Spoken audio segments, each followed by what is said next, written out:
সাদামাটা জীবন নিয়ে রাজনীতিতে আসলেও ১৬ বছরে আঙুল ফুলে কলাগাছ হয়েছেন হবিগঞ্জের সাবেক এমপি অ্যাডভোকেট মোহাম্মদ আবু জাহির। কি করেননি তিনি? কৌশলে করেছেন জমি দখল, নিবন্ধনেও নিতেন কমিশন, ভাগ বসাতেন ঠিকাদারিতে। জমি অধিগ্রহণে হস্তক্ষেপ এবং বালুমহাল আর জলমহল দখলেও ছিলেন সিদ্ধহস্ত। পারিবারিক লীগ প্রতিষ্ঠা করে ভিন্ন মত দমনে মামলার ঘটনা ছিল নিত্যদিনকার। সহধর্মিনীকে খুশি করতে সোনায় ভরেছেন ঘর। অবরুদ্ধর পর আত্মগোপনে যাওয়া আওয়ামী লীগের এই নেতার অপকর্ম নিয়ে মুখ খুলছেন স্থানীয়রা। শ্রীকান্ত গোপের পাঠানো তথ্য ছবিতে ডেস্ক রিপোর্ট।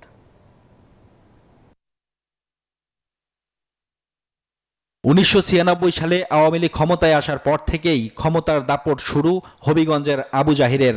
সাদামাটা জীবন নিয়ে রাজনীতিতে আসা আওয়ামী লীগের এই নেতা সময়ের ব্যবধানে কায়েম করেন ত্রাসের রাজত্ব। জমি সংক্রান্ত বিরোধ মীমাংসার কথা বলে নিজেই দখল করে নিতেন জমি। অন্যরা জমি বেচাকেনা করতে গেলেও কমিশন দিতে হতো আবু জাহিরকে। সরকারি প্রকল্পে জমি অধিগ্রহণেও ছিল তার হস্তক্ষেপ। বালুমহাল জলাশয় ও উন্নয়ন প্রকল্পের ঠিকাদারি নিয়ন্ত্রণের মাধ্যমে গত ১৬ বছরে হয়েছেন আঙুল ফুলে কলাগাছ। কলেজ আছিল, কলেজ এটা তার পরিবার নামে এই জায়গাটা ওই দিয়ে দিচ্ছে। নিচে তার নামে যে ওই স্কুল যুবক তার নামে ফটো দেওয়া আছে না। এনজিওর কিস্তি প্রথমবার বিকাশ পেমেন্ট করলেই ২০ টাকা ইনস্ট্যান্ট ক্যাশব্যাক। বিরোধী দলের নেতাকর্মী সহ নিজ দলের নেতাকর্মীরাও হবিগঞ্জে আওয়ামী লীগের এই গডফাদারের নিপীড়নের শিকার হয়েছেন।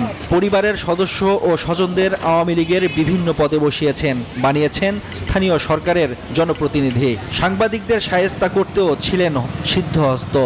রাজাকার ফ্যামিলির লোকদেরকে উনি ওনার আওয়ামী লীগের বিভিন্ন পোস্টে উনি পদায়ন করেছেন শুধুমাত্র ওনার তোষামোদি করার কারণে।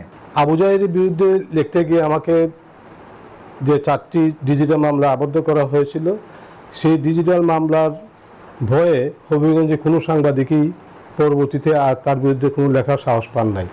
সচেতন মহল বলছে অবৈধ পথে সাবেক এই সংসদ সদস্য কামিয়েছেন হাজার কোটি টাকা, সিংহভাগই পাচার করেছেন দেশের বাইরে।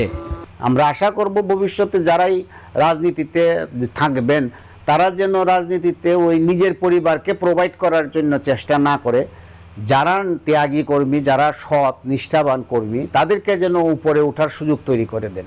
৫ আগস্ট আওয়ামী লীগ সরকারের পতনের পর থেকে আত্মগোপনে আছেন Abu Jahir. Desk report, news 24।